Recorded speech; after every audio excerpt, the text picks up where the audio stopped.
مرحبا مرحبا ابو محمد، صباح الخير صباح الخير، كيف الاحوال؟ طيبين؟ الله يسلمك. عاد هذه جولة الصباح، الله يسلمك، في كوتشي. يوم الصباح اروح اشرب شاي مع مقهى صغير هنا بالمنطقة. مقهى تقليدي جدا، تديره واحدة عجوز، فدائما احب اجي عندها الصبح واشرب كوباية الشاي وكذا، ونلتقي بالقرويين مثل ما يقولوا يعني. ايش احوالك انت؟ عساك طيب يا اخي. تعجبنا هذه السكيك الضيقه مع الحوام وكذا في المشي، الناس دراجات، يعني صراحه جميل جميل جدا.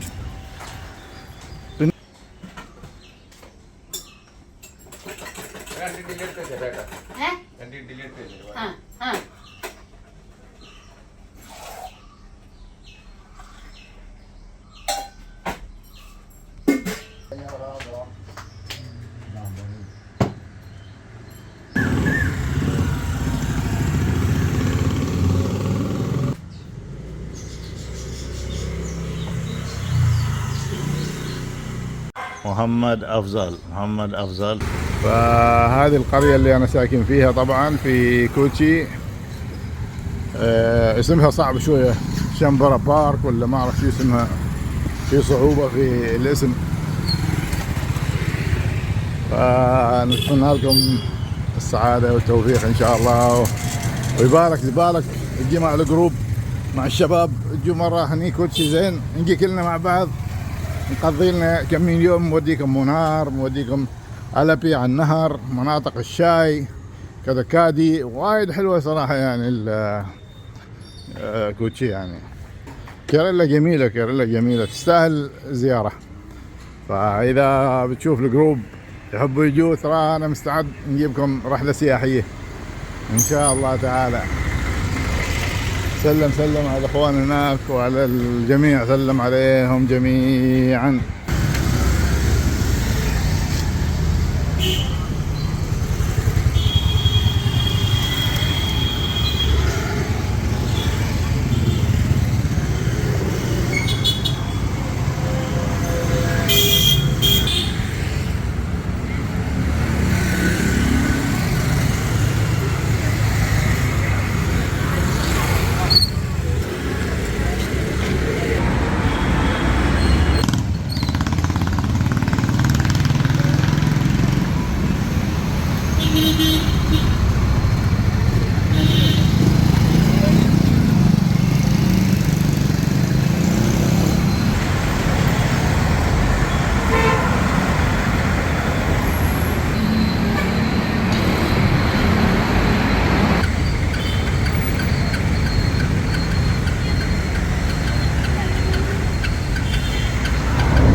Please mind the gap between the train and the platform.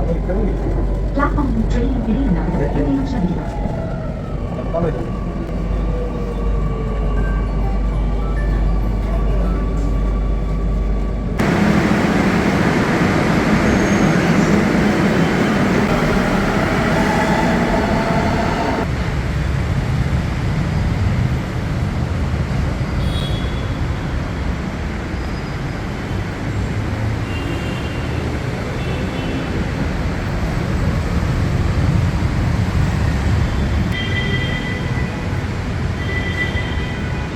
بداخل محطة المترو.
هذا على الطريق إلى البيت أبو محمد، يعني قريب نوصل. جولة صباحية طبعا. هاي البناية البيضاء هي اللي ساكنينها.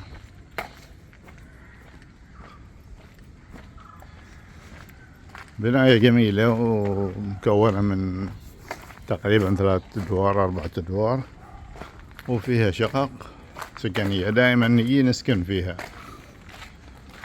اسمها اورينت جلوري، وجنبها مسجد بعد صغير نصلي فيه دائما. اي هذه.